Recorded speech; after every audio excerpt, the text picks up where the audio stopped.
Hello, everyone. Welcome to this week's episode of Jab Cross Hook. It is once again myself, Amy Kaplan, Reed Wallach. We are going to be going over a stacked UFC 274 event this weekend, 2 title fights and a bunch of other very good fights. We're also going to have a special guest, Gabe Green, joining us in a little bit, coming off his recent win last weekend. So we've got a stacked show for you. Hello, Amy. Hello, Reed. Before we get started, this is how we start every show now. What are we drinking? Reed, I'll start with you. Yeah, please tell me it's better than a Bud Light. Slightly better. Well, it is Cinco de Mayo this weekend, so I went in the fridge, saw a Corona, canned, but a Corona. We're being a little festive. Also, drinking away my absolute cold streak in the UFC lately. Really, I haven't won a draft in like weeks now, and my bets are ice cold. But we hope that the festive, I could be in like the holiday spirit and I could get some winners this week. So let's get to it. I like it. Very festive. Amy, what are you drinking? You're coming to us from a new location here. I haven't seen this background before. What are you drinking today? Well, I just came from Media Day and I had to, in the Uber on the way here, order a beer because I was like, oh shit, I got a drink. So I just really quickly ordered something and it just arrived. And I thought I was just ordering regular Blue Moon, but this is Blue Moon Mango Wheat. So it's actually really good. So yay, happy accident. So 2 beer drinkers and I'm drinking. That's a celebratory glass of vino, may I add. And do you know why I'm drinking wine? Yeah. Because you're at your girlfriend's house? Well, yes, Amy, that's correct, to be fair. But also it's victory wine because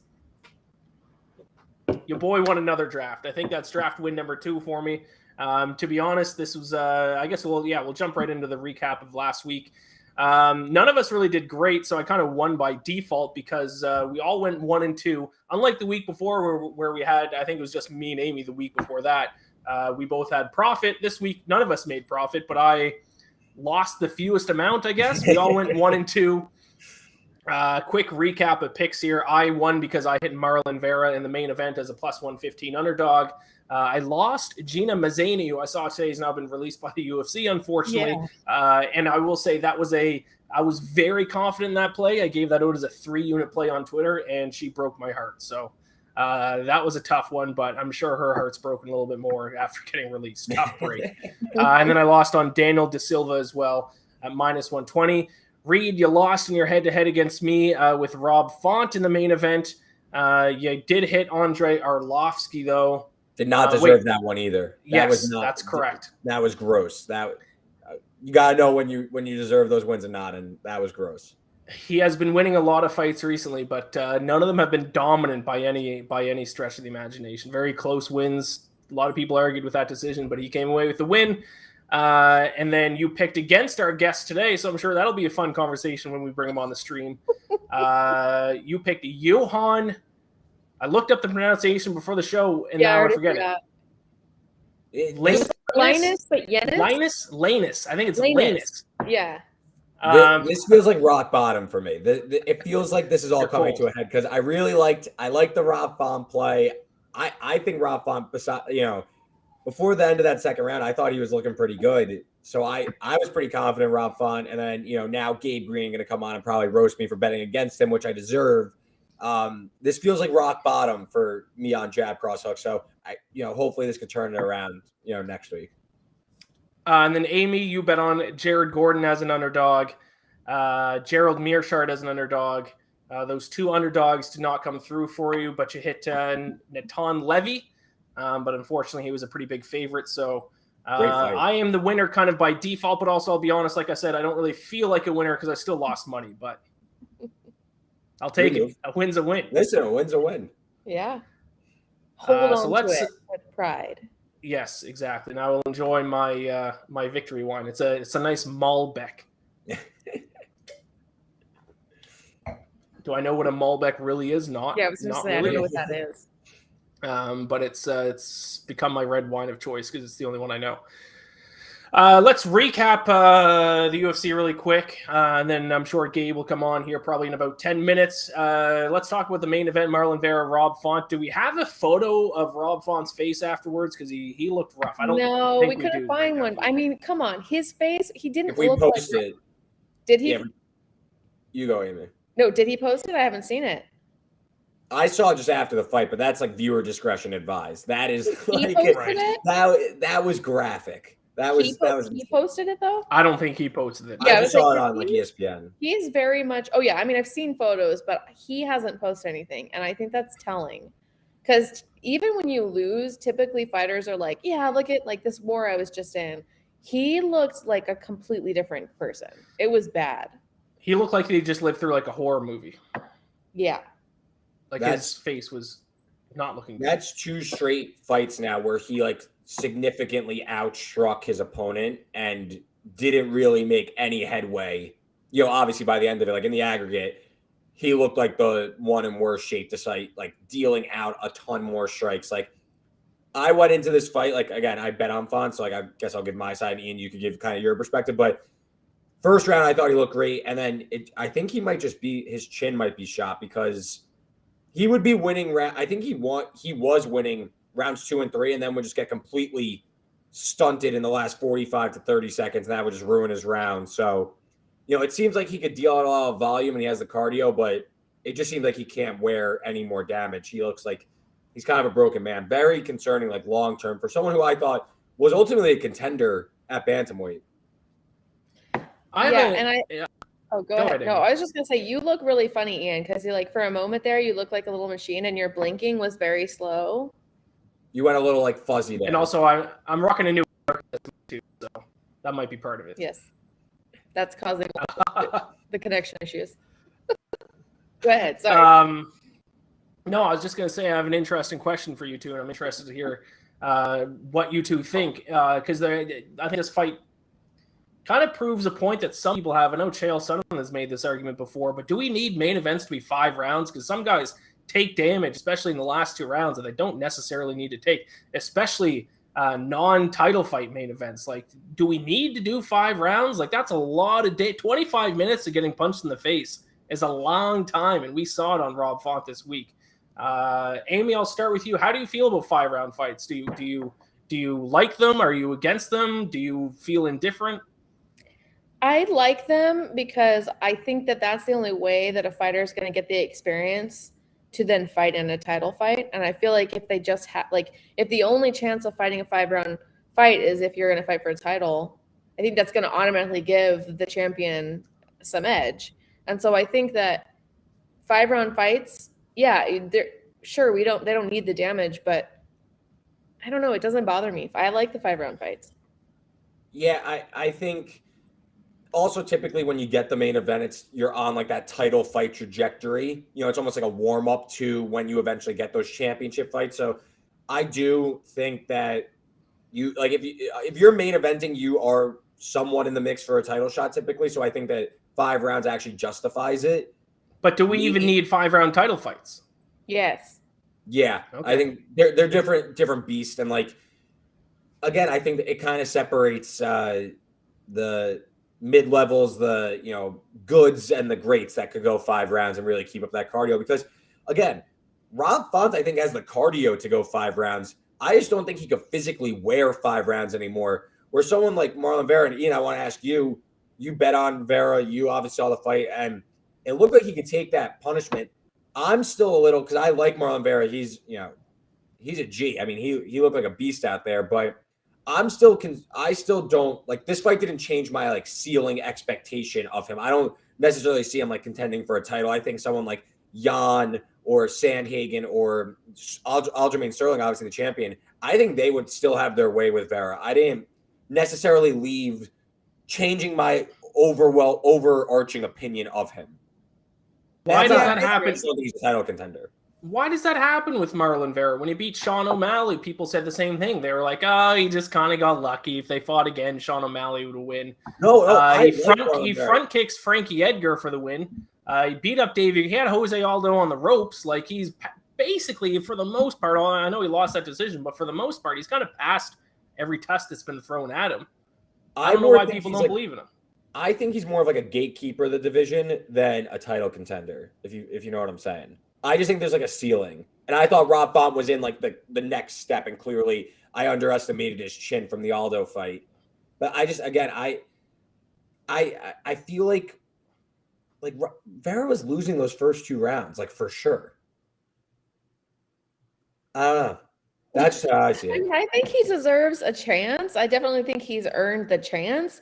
But I agree. I know what you mean. Like, I don't think he's going to actually stand a chance when it gets to that point. You know? Is there any word on who's up next for him? If I had to guess, it's probably something like Jan. I can't remember. Or maybe Sanhagen. I don't think they talked about that.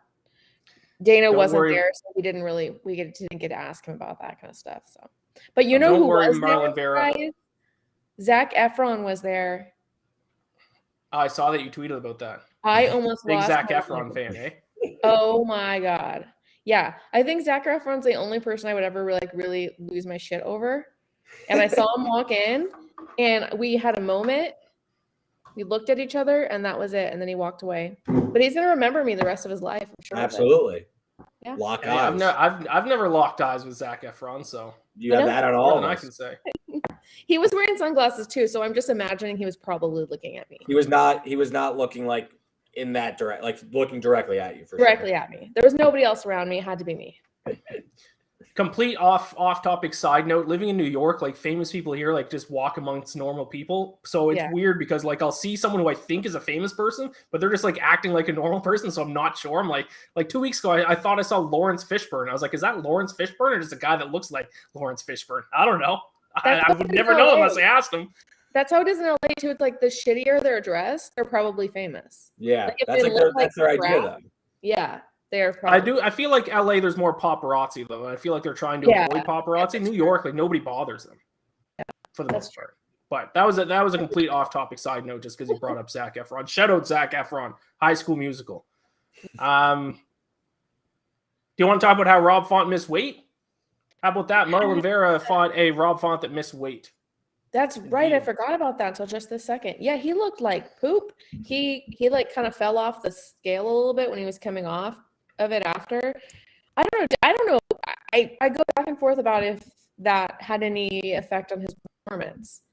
You know, like was he was he depleted? Was something going on? Was there an injury? Was there, I don't know. I feel like the fact that he hasn't addressed the weight miss, addressed the loss, there's something else going on. I think that the past 2 losses where he's kind of sitting on the doorstep of maybe a title shot, that's like a tough one. Like I definitely think that this is like, again, I'm of the belief these things end fast. Like these guys at the top, it ends fast for them. So like this might be a look in the mirror type loss for him, especially the way he lost. I mean, he looked absolutely terrible. Again, we don't have the picture, but it was a very graphic finish, that fight. I mean, credit to him. He finished the fight, but he might be wearing this for a little bit. And I remember they were talking about like in the pre-fight like hype during the broadcast stuff. They were talking about how he got back out there, and that might have like aided to the weight cut that he had such a quick turnaround. He didn't maybe take the full time to recover from the injuries, so maybe that played a factor. But I think we're going to see Rob Font out of action for quite a bit of time here, and he really heals up and tries to get back out there. But I honestly think that chin might be shot. Yeah. Andrei Arlovski, we talked about. He did get the win. It was a close win. He did get it though. But now he's won 5 fights in a row, 4 fights in a row. Are they going to give Andrei Arlovski like a near top contender and try to give him another shot? Or are they just going to kind of keep giving him like middle of the road kind of guys? I hope they just keep giving him middle of the road kind of guys. Right. Because he's not exactly winning these fights in a way that are like, oh, maybe Andrei Arlovski's having a late career resurgence. I mean, he's looking good, especially for his age, but I don't know if I want to see him fight the Derek Lewis's of the world or the Curtis Blades of the world. Yeah, there's obviously like a jump in class there, but he should have lost. He should have lost at some point. If you keep money on Arlovski, and like I felt dirty. Like, I mean, I lost like every other fight, so I guess I'll take it. But like I was like, shut up that he just win. Like, give me a break. It's always really awkward to interview them afterwards too. I don't remember anyone directly. Actually, you know what? I was in the bathroom. I wasn't there for when he was being interviewed. But when those fighters come back, when they win, when you were like, oh my gosh, there's no way. Like I remember Macy Barber came back one time when she won, and I was like, there's no way this girl won. I'm pretty sure it was Macy Barber. And like it's just so awkward because you don't want to be like, oh, congrats, because I always started like, congratulations on your win, and you just want to be like, congratulations on getting lucky. Like it's just so awkward. When one judge gives the other fighter a 30-27 and you want to split a majority, whatever it was, like that's a tough look. That is a tough win to take home. But I will give Arlovsky this. We're talking about Rob Font's chin being shot. He could like take shots. Collier was like throwing feet at him. He was standing in there. So I give him a little bit of credit, but no, I don't think he's like any sort of contender going forward. I mean, if he faces anyone above him, that's an easy fade, I think, for sure. But shout out Andre Arlovsky, 43 years old. Yeah, give credit, man. He has how many fights now? Quick math, 56 fights in professional mixed martial arts, which is insane. 11 knockout losses, and he still has a chin. He's still out there throwing, still winning 4-fight win streak. I will say, like, even though I thought he should have lost that fight to Collier, like, he didn't look necessarily awful. Like, obviously, he's like kind of a washed 43-year-old professional fighter, but like he was hanging in there with Collier, who's like a low-level heavyweight. Like, I'll give him a little bit of credit that he's been able to hold his own in there. I just thought he should have lost. Yeah. He convinced the people that were important that he won. So. That's all that matters. I think. And also, I mean, I think maybe the crowd. I think the crowd was backing him. Maybe the crowd swayed the judges a little bit. Who knows? Colby Covington. Did we get Colby Covington pictures of his broken tooth? We don't. We aren't. It's dicey because technically he owns them, but they're out there. If you Google broken tooth, they're out there, and it looks funny. I think I saw a picture. He got him fixed though, right? Oh yeah, I'm sure, and they were fake to begin with, I believe. So, All right. Any thoughts on Colby Covington? Well, I mean, I guess that what I found interesting was that when everything happened, Masvidal and his team said, taunted him about his tooth. And we always kind of wondered, well, are they just saying that? Are they being like dramatic? But now we know that really did happen. His tooth really did break. So now I'm kind of wanting to lean on the side of like Masvidal's side is telling the truth because Colby hasn't said anything about it. So all the details we know are from Jorge and his team. And so now I want to say, well, I guess those details are accurate. And I guess there was a picture of his watch that was supposedly broken. I didn't notice anything. Colby also, they were in court recently, and he changed part of his damages to say that he now has a brain injury from the attack. Of course.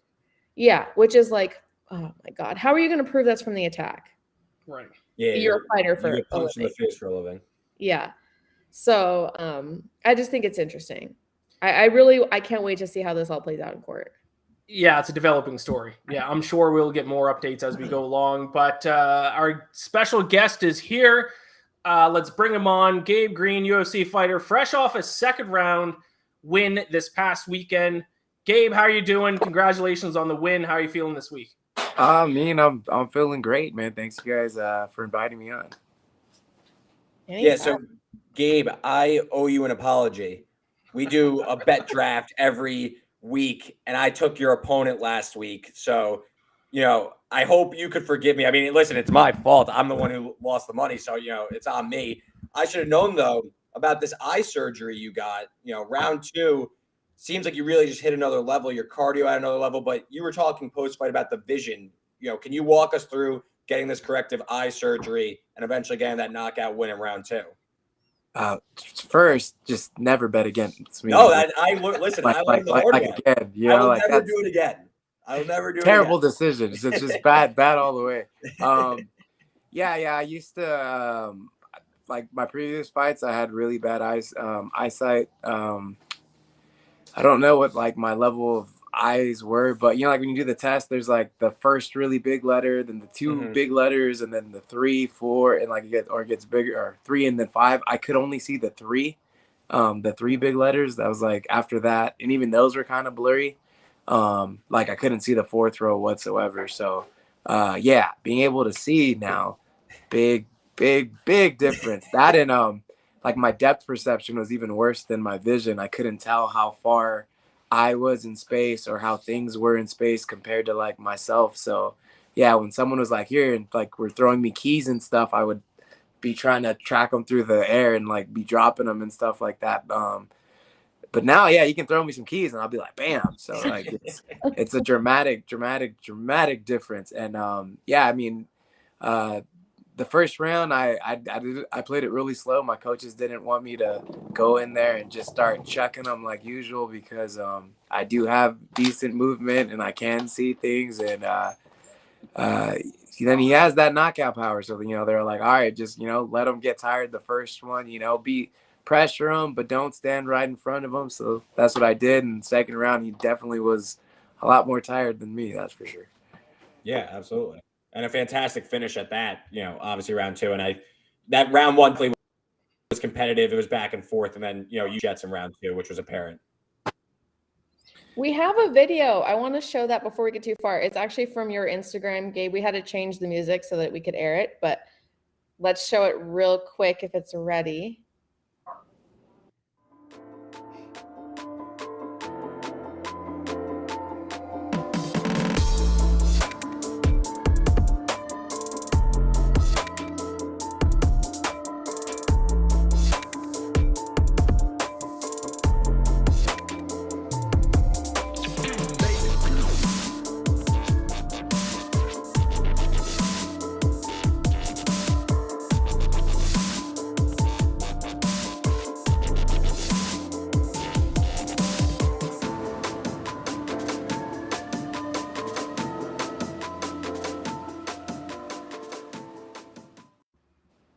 I love that video. I love seeing all the family and friends freaking out. So who are those people? I mean, friends, I just said. Mom, dad, aunts, uncles, you know, godparents, cousins, and then yeah, a couple of friends out there. They actually were when they watched it in Vegas, they wanted to be like next to me as soon as I got out of the Apex. So yeah, they all just went to Vegas, and first they were just gonna watch it in their room, but like 10 people turned into like 40 people, and then they're like, it's a little too many people in one room, so they just went downstairs to watch it at a bar or something. And yeah, I'm just so lucky to have like that giant support system that I have. I've like every time I watch it, I like try to like pay attention to a new person and just like everybody's reactions, because it's like a buildup. It's me, you know, like hitting him and kind of like shaking him a little bit, so he takes a couple steps back, and then me punching him and now him not punching back, and everyone gets up a little higher, and then when he drops, everyone a little bit higher, and then when the ref, you know, waves it off, everyone just yeah. I love it. Is it hard not to be able to have them with you, or is it like, is part of you like, hey, I can focus on this, I don't have to worry about like my family being there and taking care of them, or would you rather they be right there in the Apex with you? I mean, I definitely would rather them be like in the Apex with me watching it live. I don't know. I just like love and I just like fighting in front of a crowd, in front of people in general. Fighting at the Apex with, you know, like the 100 people or whatever were in there was like the most people I've fought in front of since like 2018. So I mean, even that was nice. But there's nothing like fighting in front of like just your people when they're there, because you could totally feel their energies just like going through the air. And so I mean, yeah. I'm definitely looking forward to the next fight that they can actually be at. You know, you may not have had your family, but you had Zac Efron there.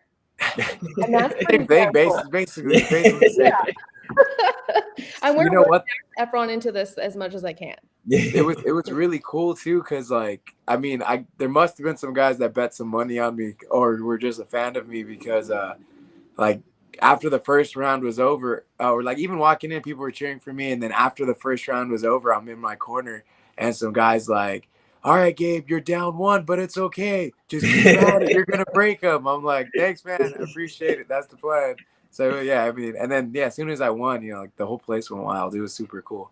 I can't say for sure if Zac Efron was one of the people wilding out, but just for in my own mind, that's just what happened. I think he was the loudest one in there. Yeah, he was definitely. Speaking of betting, because you just brought up that maybe some people had some money on you. Reed said he went against you. I'm glad he admitted that, and I didn't have to call him out myself because I was getting ready to do that. Do you ever take a look at the odds before you fight an opponent to see if you're like the favorite, the underdog? Do you ever take a look at the odds before a fight? Yeah. I mean, I always put a little bit of money on myself anyway, so I look nice. At it, like, that was my next question. It's always good to double dip, you know. Just all right, let me win a couple extra checks just in case they don't give me that bonus, you know. Like I'll give myself one. So yeah, you know, I check out the odds. I'll even or not even me per se, my cousins and stuff, my friends will send me like people's predictions on the fights, and they'll be like, "Look at these dummies, they think you're gonna lose," and I'll be like me, so, you know. It was funny too because so I had a little mishap in training and I bruised my heart, but and I mentioned it to someone in an interview that it happened to me, and that's why I had to pull out of fighting with Dwight Grant, and that turned into me having full-blown heart surgery and like almost like being dead, and like people wondering how I'm even able to fight. So it's funny how like things get around and stuff like that. How do you bruise your heart? I got hit like right specifically on the heart, and it just like it was great. So the cardiologist told me that when he was in high school, like I guess the wide receiver at the on the football team got hit, and like he just did like a little curling route, put his hands up to catch the ball, and was like just they went right through his fingertips, hit him in the heart, and he had like a little bit of chest pain, and he ended up dying later that day because like. When you get hit in the right spot and you keep on using your heart and moving around and stuff like that, it doesn't heal. And then, you know, like it doesn't take a lot. So yeah, I got hit in the heart in the middle of sparring, and just right directly on it. And I felt like it almost felt like my heart stalled, like, you know, like you're in a stick shift car and it just like went I took a knee and I was like, not good. I was like, yeah, I was like, should I go back in? Like, you know, and it was one of those like first round type things too. Like I didn't even get going and it's sparring day. And I was like, I had a fight to get ready for, you know, like, should I? And I was like, nah, I took a shower. I went to the hospital. Just, you know, I thought to like, you know, just let's better be safe than sorry. But then it turns out to be this like, yeah. That decision might have saved your life. No, yeah, essentially, yeah, that's what they were saying. If I would have continued to spar, the chances of me dying, like, and just like, yeah, going out. That's crazy. So yeah, I did the, you know, God's on my side. You know, they decided to give me some wisdom that day and was like, Gabe, you know, don't think with ego, just be the smart person. Go check it out. So I went to the hospital, and they asked me, you know, like, how do you feel? I was like, I mean, I got some shortness of breath, and because when you get hit there, everything stiffens up to protect you, you know? So like my shoulder was kind of leaning forward and my pec was really tight and everything was just like, and they were like, well, I mean, that doesn't look good. So they did like a blood test on me, and I had when your heart gets injured, troponin, I think is the enzyme, it gets released into the bloodstream, and they were like way higher than usual. And then as soon as they saw that, they were like, they threw an oxygen mask on me because I was just at urgent care. Put me in paramedics, like took me. I was like, you guys are gonna give me a heart attack, man. I'm like, paramedic bill, man. So yeah, they threw the ambulance, took me there, and then I was just on watch. They were checking me every couple hours, making sure that because there's like a threshold of like when your troponin level gets like too high, like it's really, really bad. Like when you have a heart attack, it's like really, really high. So I didn't get like to that point. I was like just under it before it started going back down. But once it was on the trend back down, they released me, and they're like, all right, you know, just obviously don't work out for a second. My like main doctor was like don't watch scary movies, don't get too excited, like just relax. So I couldn't work out for a while, and then once the cardiologist and everything released me completely, then slowly worked back in, starting off with just like some conditioning, and then finally able to wrestle and, you know, spar again. How long ago did you say that was? That was it was September, I believe. Oof. Yeah. Kevin Nicholson asked actually a legitimate question. Did you then, like, after this fight, did you like go to like a cardiologist or something to get checked in, like after this past fight? After this past one, no. I mean, it felt fine. I didn't have any problems. Probably might be a smart thing for me to do, but you know, as far as the cardiologist told me, like once he was like, "You're cleared, you're good to go," you're not gonna have any problems. I was like, "All right, cool," you know, I'm straight. So first, thank God you're like okay. That's always good. But that Dwight Grant fight that you had to pull out of, is that kind of one you want to get back? Like, is that something you were like hyped up for? Obviously, Dwight Grant, veteran of the welterweight class. Is that someone maybe kind of on not like your checklist, but someone you're definitely itching to get back in the ring moving forward? I mean, like I told Amy after the fight, the only person I've got really eyes on is D-Rod. Besides that, I mean, whoever. I mean, yeah, if they want to match me up with Grant again, more than willing to run that, do that all day. But yeah, I mean, it's not like if we get to fight, cool. If we don't get to fight, you know, whatever. Whoever they match with me, then I'm gonna sign the contract and we'll get it going. Yeah, I mean, I definitely have A-Rod on this list of things I want to talk to you about. Like, is it the fact that you have a loss to him? That's why you want to get that back so badly? Is it him, like, as a fighter? Do you have anything against him? Like, what's the motivation there? I don't have anything against him. I mean, I think he's good, and I think just stylistically, it's an amazing fight for everyone to watch. You know, like, I mean, he hit me like 170 something times, but you know, I still landed like 140 or something like that. So it wasn't like I wasn't cracking him too, you know. And that was me rusty as shit. So I just want to fight him.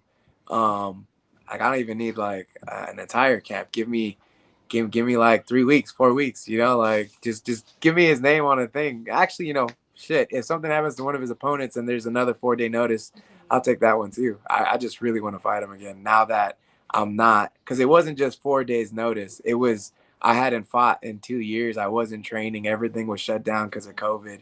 So it was probably, you know, me at the most unprepared you can like imagine getting ready for him. So I mean, now that I'm training all the time, even if they hit me up on like a day's notice, it's going to be a totally different fight. Yeah.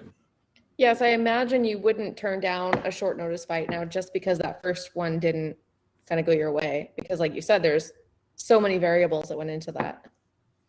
Yeah.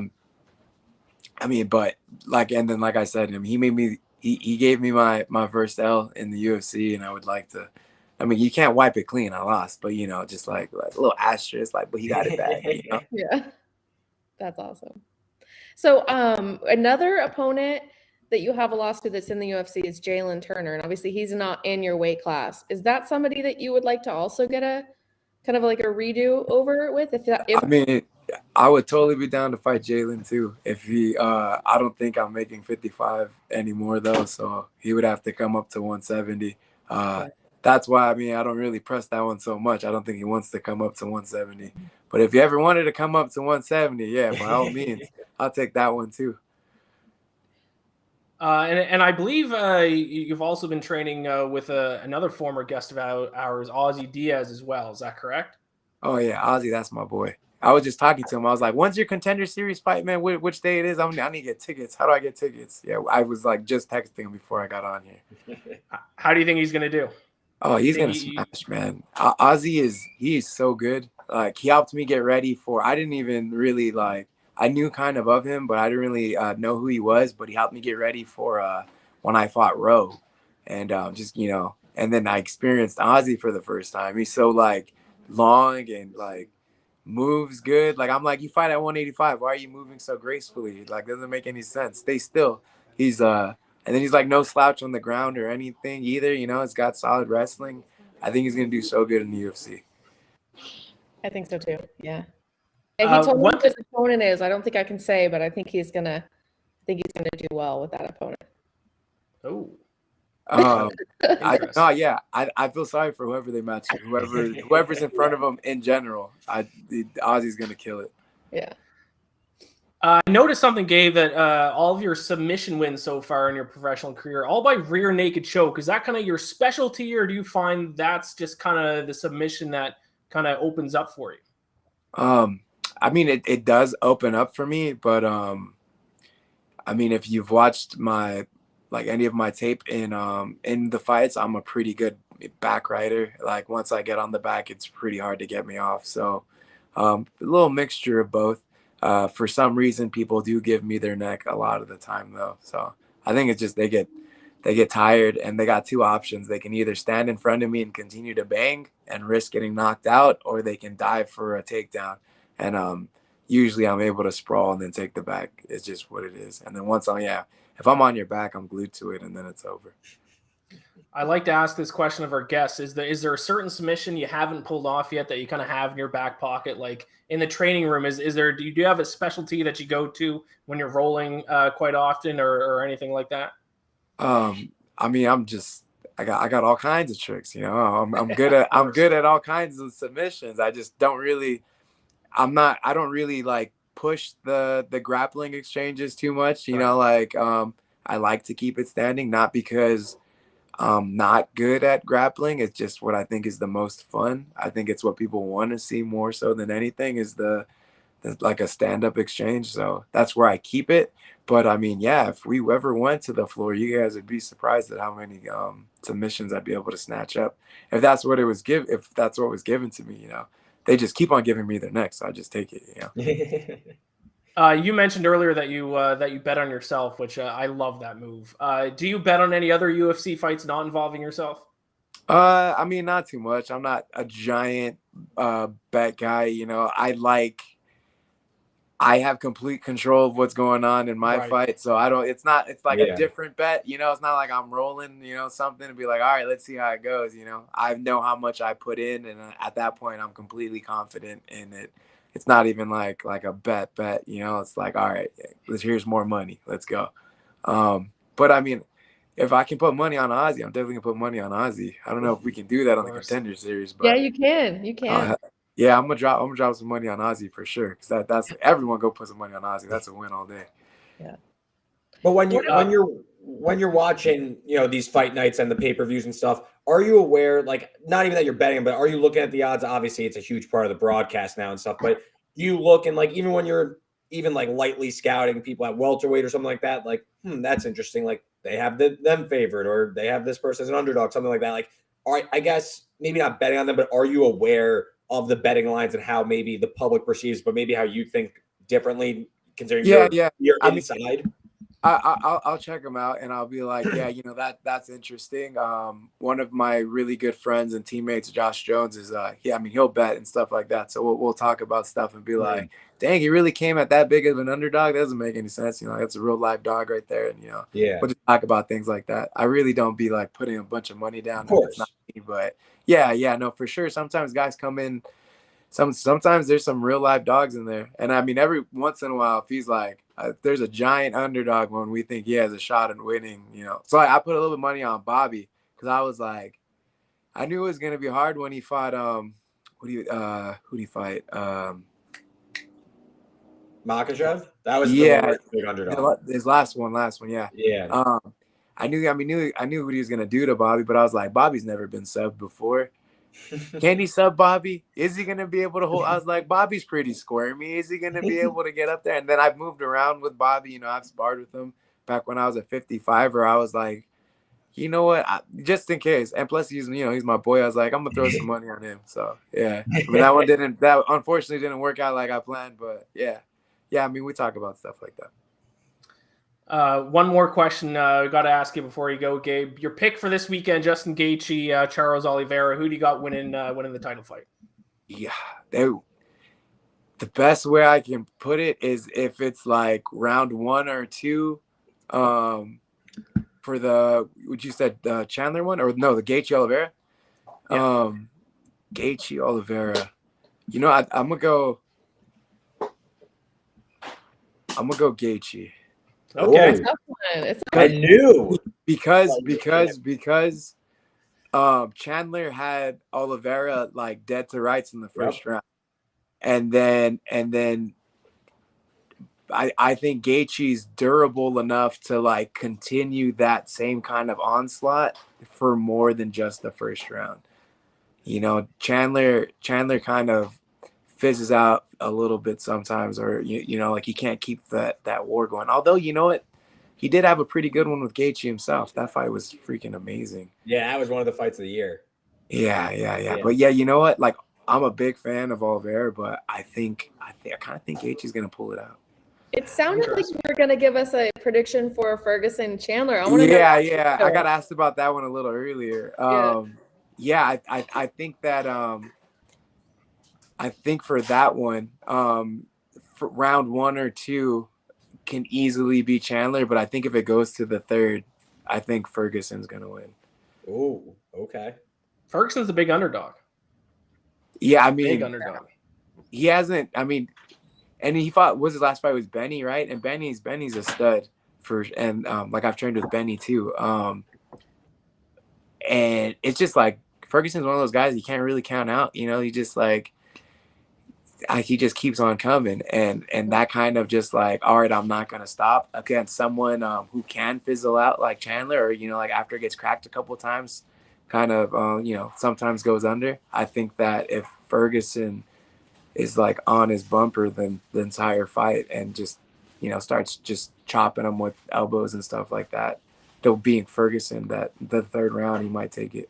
Ooh, okay, interesting. Well, taking. I love it, Gabe.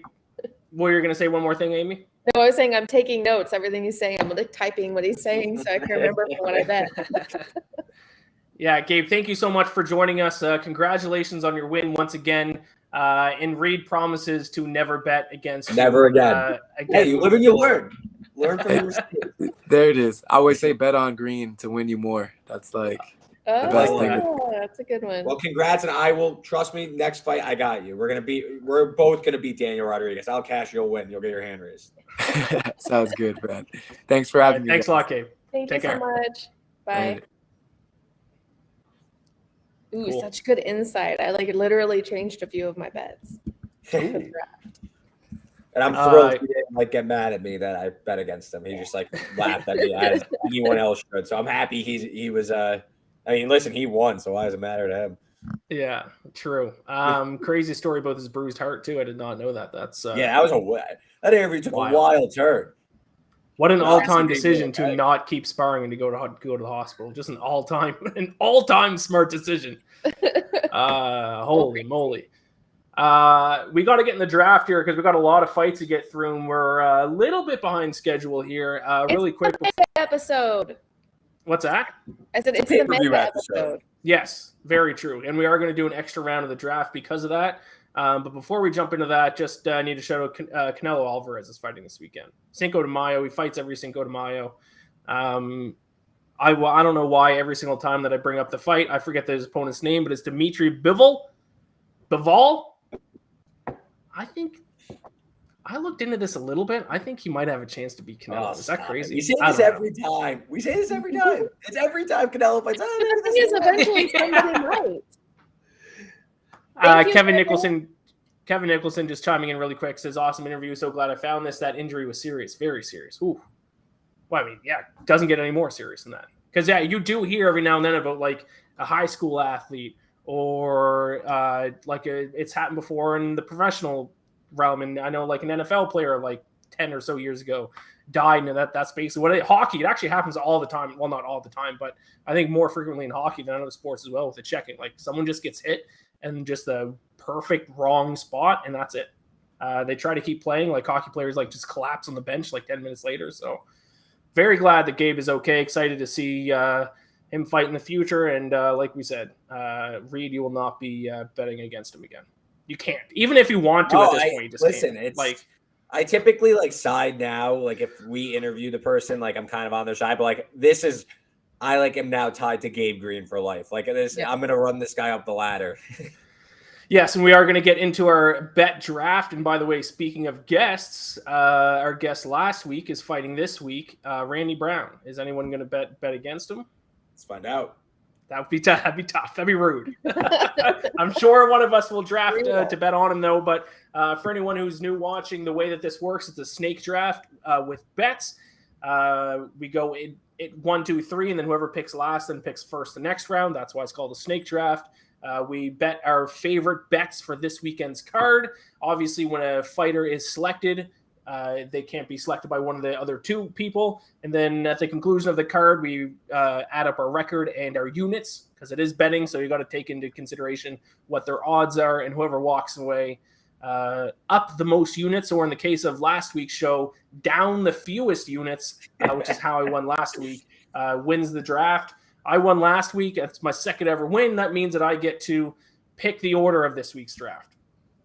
Now, this is a little bit more important because it's a pay-per-view, and for pay-per-view, first round is prelims only, and then the main card can get introduced into the start of the second round. So because of that, I'll be picking last, so I can have the first main card pick. Amy, I'll let you go first. Reed, you go second. I have a feeling who Amy's going to take number one. I have a hunch. I think, yeah, okay. Well, we'll talk about it after. It might rhyme with Mandy Brown. Mandy Brown. Okay, so yeah, I mean, duh. That's who I'm picking, Randy Brown. Sorry, I didn't tell the graphics team my pick. They know, they probably had that one. There's a fly in this room, and it's driving me up. Basically, when I picked the order, I was just basically deciding who's going to get Randy Brown, because I think whoever was picking first was going to take him. You have to. Friend of the show. Yeah, definitely Randy Brown. I mean, come on. And I was asking off air, I was asking about these pick'ems that are like not quite exact, because I think that his opponent is minus 115 or something like that. So it's a little weird kind of odds there. But I mean, I got to pick Randy Brown. Come on. Of course. Yeah. And he is minus 105. So I'm just trying to tweet out the link here. Reed, are you ready with your first pick? If we don't want to add anything else, I'm interested if anyone's going to bet against him and take Chaos Williams. That'd be rude. No. I do like Randy in this fight. I'm going to be betting on Randy. I just think he has what's the right way to say it? Like superior skill set. I think he can win. I mean, listen, Chaos can throw knockout power, but Randy's proven to be pretty durable as we pull up the prelim odds. But listen, Chaos is kind of a one-trick pony. Is he going to throw a crazy right hook and knock his opponent out? I think Randy could hold up. I think he's more talented on the ground. And, yeah, I agree with the pick.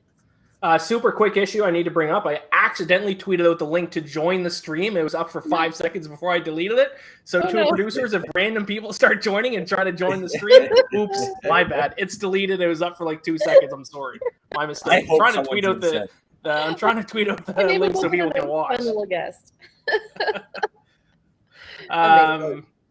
Yeah, besides the fact that Randy Brown was a guest last week, I even if he wasn't, I think he'd be the pick here in this fight. So I like it. Yeah, I mean, he's got way more experience than his opponent.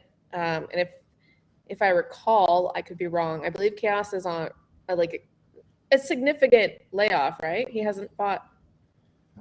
I know he fought last summer. I'm not sure if he's fought since. That was probably last July or August. Yeah, again, I'm not sure if he's fought since then. He beat he did. He fought in November, so okay. I don't remember that one. I mean, all right. Did he lose? No, he won. He TKO'd Miguel Beza. Okay, well. Yeah, and I mean, listen, Beza is a guy that, a few weeks ago I faded against Andre Falajo, and part of it was he could get finished. So I think someone like that is someone that could play into Chaos's strengths, but I think Randy's a little bit more technical, a veteran. I think he's going to slow this fight down and make it more of a crawl. And again, I think he has the grappling upside. So I agree with you, Amy. Now to my pick. I'm going to say this one wrong, but again, I think I hit rock bottom, so we got to try and build this back up. So I'm going to get a little aggressive early. I'm going to take Macy Chiasson. Okay, plus 185. Ian, I guess that's Norma Dumont, or he's with me. Or he's betting on her opponent. Listen, I understand that Norma Dumont's 7-1, but I'm just not buying her recent run. She got Aspen Ladd, and I watched that fight, and I have no idea what Aspen Ladd was doing in that fight. She just had zero game plan. I'm pretty sure her coach. This was the fight where her coach was yelling at her on the bench, "What are you doing? Wake up!" And her boyfriend. Well, her boyfriend was also as upset as the coach would be. Yes. And then she came out and won round 3. So again, I know Chasen's off the loss to Raquel Pennington, but she has 4 inches of height, 5 inches of reach. She throws more. I think she's the more technical grappler. I just think that this is a crazy price, nearly 2-1. I think that this is a fight closer to a pick 'em. I'm going to take Chasen, and hopefully I get off to a hot start here, try and build up those units for the main card. Iain, I can't tell if you're either like, usually I can tell if you're like laughing. That usually means you're like against me. Like you're like, that either means like you're not sure or I stole one of your picks. No, so I looked. So Macy was one of the names where I like when I initially looked at the list and the list of odds, her name jumped out, and then I looked into the numbers and I studied for her fight, and I was like, no, I don't like her at all. She's gonna lose. Okay. So I'm against her, but I'm not. She's a big underdog, though. She is a big underdog. I'm not gonna pick the opposite side though, because it's just the odds are too long. No value to try to win this draft. So, but best of luck, my friend. I wish you well. Thank you. Flattering. My first pick, and I'm really doing a bad job of. I do this with my first pick every time, as I forget to let our producers know. I apologize for that. But if I were to ask you which fighter in the UFC gave Khabib Nurmagomedov his biggest challenge, who would you say? Well, I mean, I'm going to make a joke and say Tony Ferguson, but no. Well, it's kind of, you know.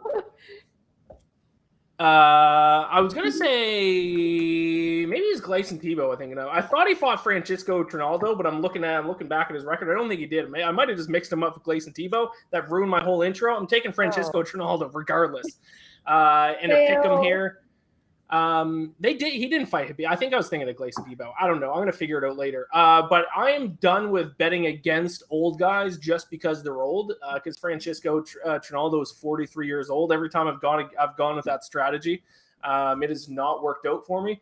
But I mean, he's still a good fighter. 4-1 in his last 5 fights, and now he's taking on Danny Roberts, who, to be honest, I think is going to lose this fight and then might get cut. Danny Roberts on a 2-fight win streak, but his last fight against Ramazan Emeev, split decision victory, and it was a terrible decision. We were talking about a bad decision earlier with Andrei Arlovsky. This was an even worse decision. 10 out of 12 media outlets, I looked into this, 10 out of 12 media outlets scored the fight as a win for Emeev. So terrible decision. So really he should be 1-3 in his last 4 fights, and he just hasn't really beat anyone impressive. I'm going to take the old veteran, Francisco Trinaldo. Any thoughts? No. Okay, so no thoughts. Go ahead and bring up the graphic for round 1. Yeah, I'm anxious for your main card pick, I think. If one of you could recap that while I type in my second pick here.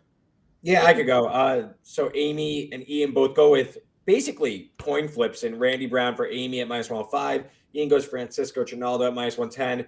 I'm getting a little aggressive trying to get off the schneid here. So I go Macy Chiasson. Chasen? Amy, Chason. Plus 185. Yeah, I don't think I've won a draft in like the last 5. So I feel like I need, guy try and shake it up a little bit. Get like a spicy draft. Are you now overthinking things though, and just taking crazy? I don't think like you're chasing. No. I don't think that this is a chase. Right. Chase on. I think. Oh. Yeah, she was on my short list, and of course, first round is prelims only. And Randy Brown went. Nothing else really jumped off the page to me, so I'm cool kind of taking a shot early because the main card I kind of lean more towards favorites overall. So I want to try and back myself up with a few underdogs early. Complete side note before I give out my next pick. Credit to me because Reed, I know you took a week off the show once to watch your Brooklyn Nets. The Toronto Maple Leafs, my diehard most favorite team in the world, are playing right now, and I don't have it on TV. I haven't looked at the score, so credit to me for not skipping like Reed did. So really quick, because I've done the show with Nets games on playoffs a little bit different. Are you like DVRing and pausing it? Are you pausing it and then gonna shut off your phone and catch up live, or are you gonna just jump into the game? No, I can't be behind schedule. I'll just jump into the game. It'll be probably. No, see, I would tee it up where I pause my TV, come and do the show or something, and then I'd come out and watch it. Maybe I could have done that. I didn't even think about it. But go Listen, Leafs. This is why you need me. This is what I'm here for. Those I feel like I would accidentally look at Twitter and then just ruin it. So no, I'll just catch. I'm only probably going to miss the first 10, 15 minutes of the game. But regardless, my first pick of the second round here, it is a pick in the main event of the evening. I am taking at the end of the fight. Bruce Buffer is going to yell, and still the undisputed lightweight champion of the world. Give me Charles Oliveira, sizable favorite here. Minus 180, but I'm going to take some underdogs, I think, in the later rounds of this draft. I wanted to get my guy. Also, I feel like I might have been able to get him later in the draft because I think both of you might be on Gaethje. I think you might have said that in the past shows. But regardless, just in case, I wanted to get him. Most submission wins in UFC history by 4. He doesn't just have the most submission wins by 1, by 2, by 3, 4 more submissions than anyone else in UFC history, and Justin Gaethje really hasn't fought a grappler in his entire UFC career outside of Khabib, and he got choked out by Khabib. So I guess you might be able to say that Tony Ferguson's a bit of a grappler, but not really. He's kind of grapple second, strike first. I think Charles Oliveira is going to take him down. I think he's going to submit him, and I don't think it's going to be much of a fight for him. I think the odds makers have this one right. I'm hearing a lot of people saying that Gaethje has value at his current price. I don't think so. I think the odds makers have it right. Give me Charles Oliveira minus 180. Yeah, I don't know how I'm going to bet this fight yet. I'm going to play like props. Like, you know what? I'm going to try and like go longer shot. I do like Gaethje in general, but I also am like aware that I think Charles Oliveira is like still being, I feel, underpriced as a champion. It feels like he's not getting the respect that a champion of his stature should be. So I don't know how I'm going to play it yet. Maybe like, I feel like it's Gaethje round 1 or like Oliveira by sub, right? Like I feel like Gaethje's win equity is like all in the first round. So I was going to stay off that fight altogether, but I can't hate the pick. I think Charles is like likely to win. I feel like what happens with Oliveira, and it's happened in the past with some fighters, is guys who are kind of like average fighters for like the early parts of their career, but then all of a sudden take a big leap up. People still think about old Charles Oliveira. He's not that old guy. He's taken leaps and bounds with his fighting ability over the past few years. And Amy, I think I saw you tweeted this out. Correct me if I'm wrong, but I think you said that he has become a better fighter, he thinks, since having a child. Is that correct? Yeah, he says he believes he's become a better father and fighter. No, fighter and like a man. I don't know when this baby was born though. I'm gonna just for me, I'm gonna say right before he went on this hot streak. Yeah, it's the new dad theory. It's a theory I've subscribed to in the UFC in the past. Yeah, the baby bump, always a factor. You know who else just became a new dad for the second time? Michael Chandler. Ooh. Just saying. He is a big favorite this weekend. We'll see. Yeah. As we move though, I'll segue. Yeah, go ahead, Reed. Yeah. Yeah, I said I like a lot of favorites in the main card, but one underdog I do like, and I want to get them on the board, is Joe Lawson. Joe Lawson. So listen, I started betting the UFC heavily when Cowboy won on his like run, like a few years back. And I get Lawson hasn't fought in a while, but Donald Cerrone is 0-4-1 in his last 5 fights. He should have lost the other fight to Nico Price. That was a draw. I don't buy into that. But to me, Cerrone's over the hill. Lawson's coming off this huge layoff, so I understand the concern. He has 17 submission wins, and Cerrone I don't think has the gas tank to really hold up if this hits the ground. Why is he an underdog? Because he hasn't fought in 2 years? Like, I understand he's old, and I understand he's a buff, but, like, Cerrone's fought, he's looked terrible. Like, am I overreacting? I feel like this could end up being, like, one of the easier – like, hindsight, he could look like a big favorite here, Lawson, in my opinion. Amy, do you want to tackle that, or do you want me to? I mean, I think the reason he is an underdog, right? He's an underdog, is because it's Cowboy. And Cowboy is one of those fighters like Tony where you just never bet against them because they just have this about them. Huh? Do you still like, I guess you could draft Cowboy, but I mean, given his recent run, he looks like he's on his way out. Lawson coming off this layoff, I feel like he's going to come in ready to fight. You know, I feel that's at least how I'm handicapping it. Yeah, I mean, okay, so I was going to talk about this, but I don't think I'm going to pick Cowboy. But one thing is before media day today, and it's never happened that I've seen, the PR came in and advised all of us that Cowboy did not want to talk about retirement. He did not want any retirement questions. He would not ask them, and he asked us politely to not ask him anything about retirement. To me, that sounds like retirement is coming. Yeah, right? Like he's like, I don't want to face that right now. But I think that maybe he's not ready to face it. Maybe he wants it to be a surprise, to the fans. I don't know what it is. I mean, definitely Cowboy feels like he's on the way out. Actually, we have a picture that I took today at Media Day. He got really emotional and cried, like sobbed at Media Day, talking about his son. He was saying that his son has, the first time that we all saw his son, he was a baby, lifted him up in the cage. He said this is the first time his son is going to watch him walk out and fight and remember it. And so I just feel like when you have a fighter who is thinking retirement and has their child there, that's going to give him even more to want to win. I think that's kind of what I had him on my list. I'm not sure if I'll pick him, but that's kind of the direction I was going with Cerrone. He just really seemed like a different fighter, a more mature fighter.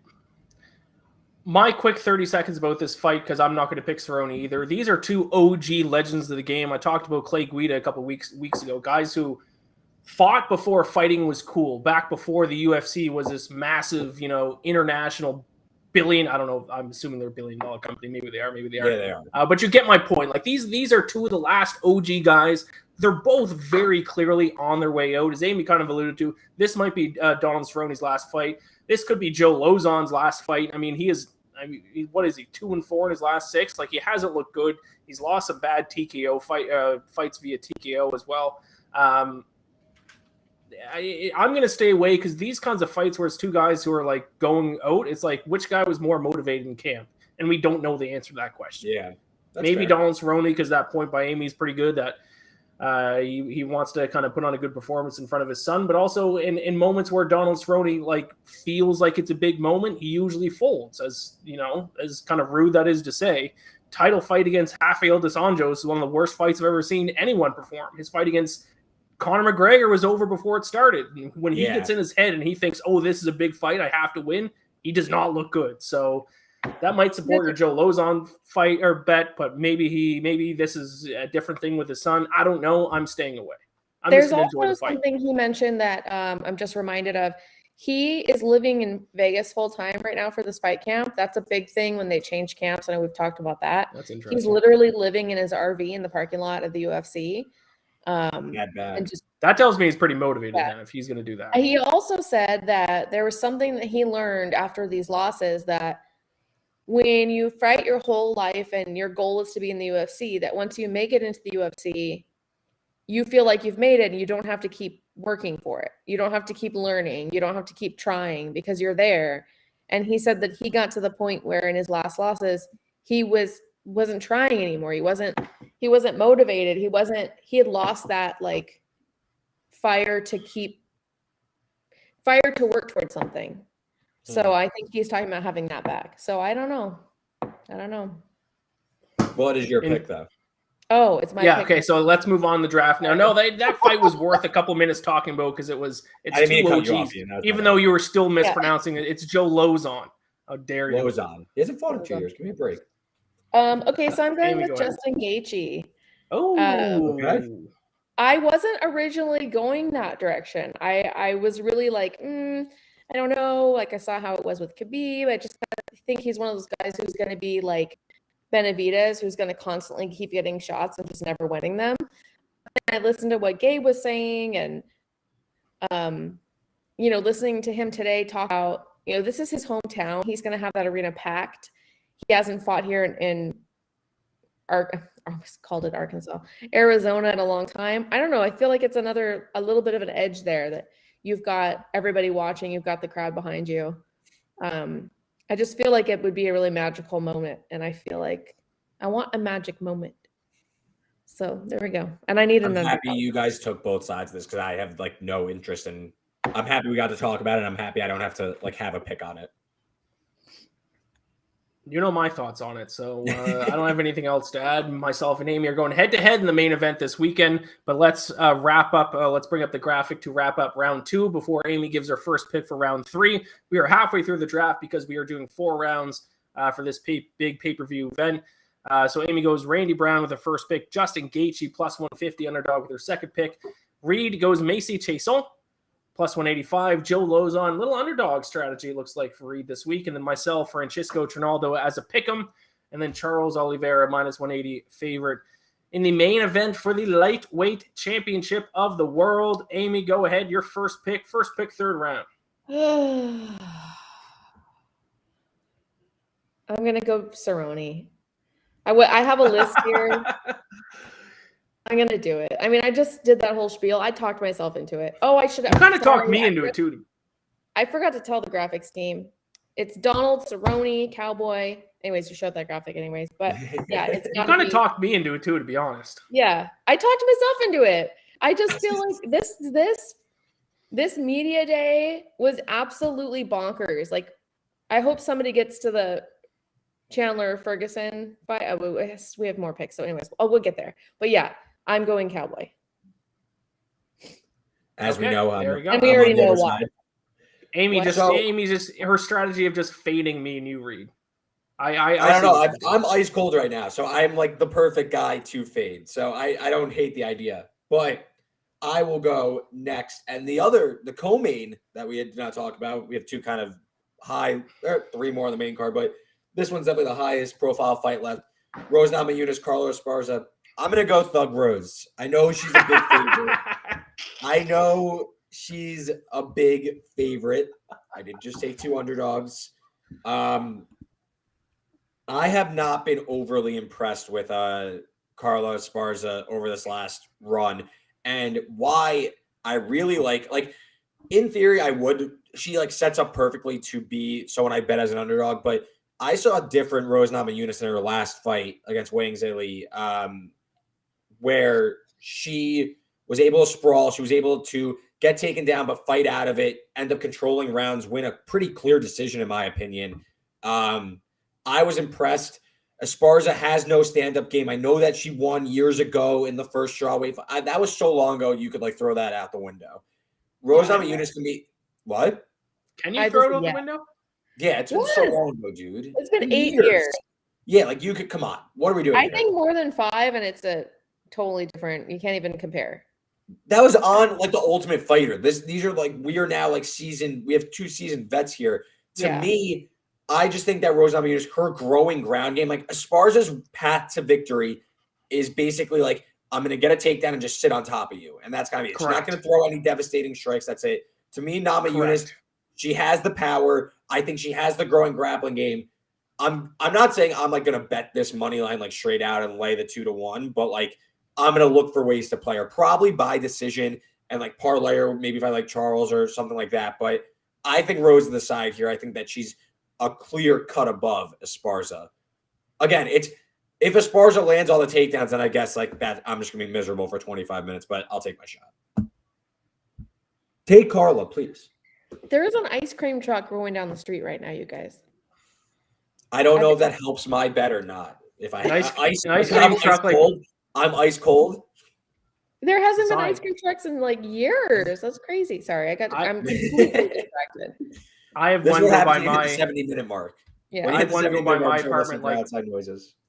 Once a week. One goes by my apartment. I'm always tempted to go. I haven't yet, but one day I will succumb to my. It's kind of nice out. To my craving and go get one. My final pick. I mean, Carla Esparza. Of course, I saw the way you were sitting there. Yeah, I mean, Reed was saying he's going to take someone in the co-main event, and every time that he brings up a fight where I know I'm going to be on one side, it's I'm 98% sure he's going to be on the other side. We just do not agree on fights. What happens if we ever start agreeing on fights? Then what happens? Maybe we'll just start winning because we're 50-50 when we go against each other. So I don't know. Maybe we should be picking on the same side, but this line is absolutely disrespectful. Rose Namajunas has become one of those fighters that the media has now hyped her up to be better than what she actually is, in my opinion. No disrespect. She has some fantastic finishes, and I think those finishes have kind of sparked that media kind of backing of her. Daniel Cormier yelling, Thug Rose, Thug Rose. But she can get taken down, and she hasn't fought a lot of wrestlers lately. That's how Carla beat her last time. That's how Carla's going to beat her this time. Rose was taken down 5 times by Weili Zhang. I know she got up a few times, but Weili Zhang is not the wrestler that Carla Esparza is. Takedown defense of just 50%. Esparza averages 3.53 takedowns per fight. In her last 5 fights, all of them have been wins. She landed 3, 5. Actually, I think she might have lost one of them, or maybe they're all wins. I don't know. 3 takedowns, 5 takedowns, 1, and then 4 and 4. She is winning this fight, and she's going to win, like you said, that she can win, Reed. And she's going to wrestle her, take her down. It's going to be an extremely boring 25-minute fight. It's going to go the distance, but Carla Esparza will cash as an underdog. So Carla Esparza in the co-main event, the new strawweight champion of the world. You know where I stand. Going head-to-head. Let's recap round 3, and then we'll head into the final round, round 4. Amy, Randy Brown, Justin Gaethje, Donald Cerrone. 1 slight underdog, 1 bigger underdog, and 1 favorite. Amy's a little bit of everything strategy. I like it. Reed is going 2 big underdogs, but then a big favorite in Rose Namajunas. I'm going to pick them, a favorite and an underdog, 1 of each. Carla Esparza with a big plus 175 underdog there. So that's round 3. That's what we've got so far. We're entering the final round. I will have first pick. I'm actually going to take a big favorite. Or not big favorite, definitely a favorite though. I was thinking I might go underdog in this round, but I'm not going to. Going to go back to the prelims. Going to take a heavyweight fighter by the name of Blagoy Ivanov. I believe he is minus 145. Yes, he is. This is almost just a respect bet because Blagoy Ivanov was once, we were talking about heart injuries earlier with Gabe Green. How about getting stabbed in the heart? How does that sound? Blagoy Ivanov once stabbed in the heart, fought off his attackers, made it to the hospital and survived, and then continued on, and it's now become one of the best heavyweights in professional mixed martial arts. I've been actually a fan of him for a while.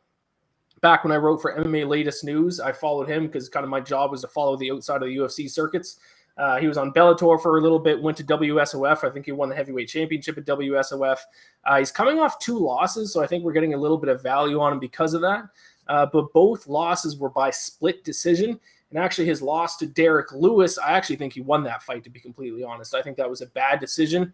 Very good wrestler. The guy he's fighting, Marcos Rodrigo de Lima, I think is going to try to take him down.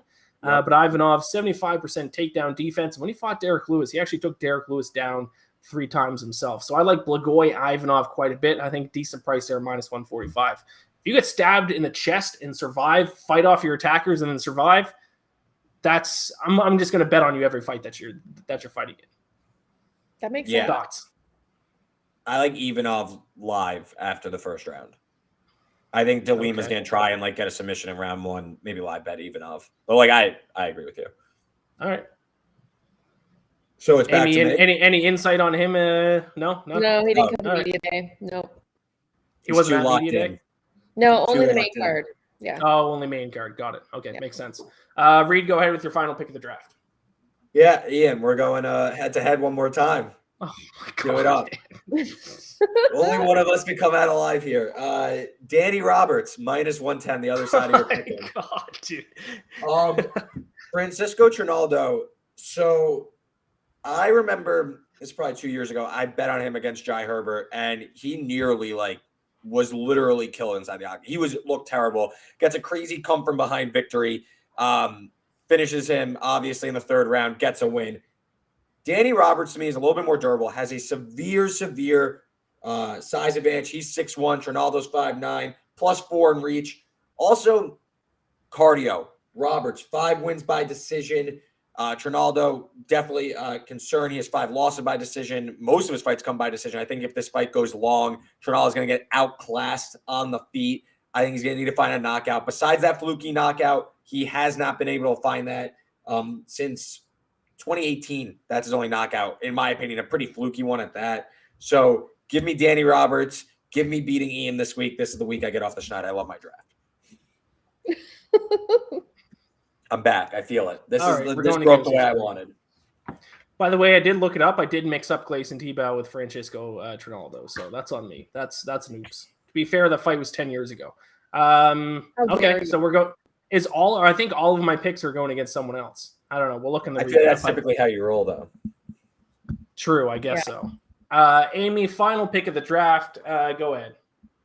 I mean, I cannot believe nobody picked Tony Ferguson, or I mean, I guess because it's crazy. Okay, I'm doing. Yeah, Tony Ferguson. Oh, I have it sitting there, and I meant to hit send. We're so bad at sending our picks to the graphics team. Sorry. I'm getting better at it. Yeah, that was a point of emphasis for me this week. I had it sitting there, and then I was gonna not hit enter until I said it out loud because I'm like, I don't want them to see. Anyways, so today the media day was nutso. Okay, first of all, Tony Ferguson walked in and was like, "What's up, fuckers," or something like that, and then just went on a 30-minute rant about everything from Dana White being a drug dealer to him wanting to box, how he should have sued the UFC when he tripped over the cord, how I mean, literally, he said that there's not enough. He said there's a lot of fighters keeping quiet about being treated like shit. He was like on fucking fire. It was amazing. Could not keep up with all the tweeting. He just was going off. It was amazing. And then also Chandler was doing kind of the same thing, but he was talking shit about Justin Gaethje, which I was like, you're not even fighting Justin Gaethje. And you just lost him. Yeah, he was. Well, because Gaethje said that fight with Chandler was boring to him when it was happening in the cage. And so, of course, Chandler was like, well, you're insane because that was not boring at all. And I think all of us were like, what the F? So then he went off on it was just like, I think that Chandler is looking past Ferguson a little bit. And I know he's this huge favorite. And I understand why. It's because I think because of the way Tony's been the last few fights, but I'm going to go again with this thing where it feels like Tony is coming back, and I think he wants to give a big FU to Dana White and to the UFC, and I think the best way for him to do that is to win the fight, because I think that he wants to, like, I think that there might be some negotiations going on behind the scenes, and I think that he's gonna put, like, he always says that Chandler is Dana White's favorite fighter, so I think all of that is like him putting a little bit of FU to Dana White. Like, it's very clear that he's upset with the UFC. So much shit was talked. And I will never bet against Tony Ferguson. I love Michael Chandler. I think Michael Chandler's a great guy, but I'll never bet against Tony Ferguson. That's all. I'll let you lead it on. Well, first of all, Tony Ferguson, a huge underdog. So if he does win Amy, I mean, he might just single-handedly win the draft. Second of all, Tony Ferguson is a character, to say the least. If you followed Tony Ferguson's careers and listened to his interviews and kind of read about some stuff that's happened in his personal life, I'll say he's a character and leave it at that. He says some wild things. So I don't know. He's lost 3 fights in a row, but two of them were to one was to Gaethje and one was to who was the other? Poirier, I think. Oliveira and Beneil Dariush. Chandler actually kind of stuck up for him a little bit. He said that, and I guess he's in kind of the same boat where he's got a lot of losses in the UFC, but he's like, look at who we're losing to. Like, we're losing to the best of the best. And we're putting up like great fights. We're not just like getting knocked out in like 4 seconds or something. It doesn't look like it's super one-sided fights. And he's like, people kind of just look at those losses and don't think about all of the things that go into those fights and into the matchups and stuff. So see, that's that's I was just gonna say. Go ahead. Go ahead. You finish your thought. Then I'll give my thought. I was just gonna say. I mean, that's probably why the odds might be too far apart. Like they should be closer than what they are because of the fact that people are not looking at Tony Ferguson's opponents. They're just looking at the fact that he's lost 3 in a row. So now they've made him a big underdog. So value bet. He probably is a value bet. I wasn't brave enough to take him myself though. Yeah, I think Chandler has acquitted himself very well in these fights. To me, Tony Ferguson, since that one fight against Gaethje where he got absolutely pummeled, he was a huge favorite in that fight. I remember that was one of my bigger bets. I had Gaethje. He was like, I think a plus 200 underdog, and he just cleaned him. Since then, Ferguson hasn't been the same. Chandler puts himself in harm's way a lot, so I could see a Tony Ferguson finish, but like, how is Chandler? It's gonna be like one-way traffic. I feel like, especially early. And I mean, Gabe Green made some good points about maybe like round 3, Ferguson could find something, but like, he's just been getting rolled in these last 3 fights. Like, if I'm betting it, I kind of like Chandler by decision. I think it's like he comes out and dominates him, and then like it's a really sloppy last like 7 minutes, like end of round 2, round 3 is kind of like sloppy, and it becomes kind of like a mess. All right. We'll see. I do have a recap graphic. Wow, the guy in the middle. I probably should have just I should have teed that up a little bit better than just asking if we had a recap graphic. Getting cranky here, an hour and 20 minutes into the show. A little cranky on my end. I apologize to the producers. I should have teed that up better. But I am on Francisco Trinaldo, Charles Oliveira, Carlos Esparza, and Blagoy Ivanov. All of my picks are on opposite sides, except for Ivanov. That's the only one that someone just did not decide to fade me. Amy, you're on Randy Brown, Justin Gaethje, Donald Cerrone, Tony Ferguson. Through three underdogs. One of them a very slight underdog, though, to be fair. And if Tony Ferguson wins, you'll be in a very good spot this week. Reed goes underdog with Macy Chiasson, Joe Lozon. Then he goes big favorite with Rose Namajunas, and then a pick'em with Roberts going against my Trinaldo pick. So a couple head-to-heads, interesting draft. We'll see how it goes. It is a stacked card from top to bottom, UFC 274 this week. Do either of you have any closing remarks before we shut this down and I turn on the Leafs game? I got a little cranky there because I checked the score and the Leafs are losing at the end of the first period. So that instantly put me into a bad mood. Apologize to the producers. Any final thoughts before we wrap this up? No, just that I'm very excited for this card. Yeah, it's going to be very good. Yeah, it's going to be a banger. But Ian, we will let you get out of here. Best of luck to you guys. 2nd, 3rd place, I'm talking to you. But I'm really pumped for this card. And everyone, I can't wait to recap it next week. Producer Richard says apology not accepted. So that's fair. I got a little cranky there. I don't know. I'll send you some flowers or something. Maybe I'll make up for it. All right. Thank you all for watching. If you're watching on YouTube, be sure to like and subscribe, all that good stuff. Good luck with all of your picks this weekend. Is there a UFC card next weekend? I assume so, right? I assume so. I try not to look that far ahead. I'm like a fighter. I don't want to look past the one in front of me. Especially with pay-per-views. Pay-per-views, it's like, to me, like I can't look past it until we're past the big pay-per-view. Yeah. But regardless, whether there's a UFC or not, we'll be back next week. So be sure to tune in then. Like I said, good luck with all your picks. Enjoy this weekend's fights. It's going to be fun.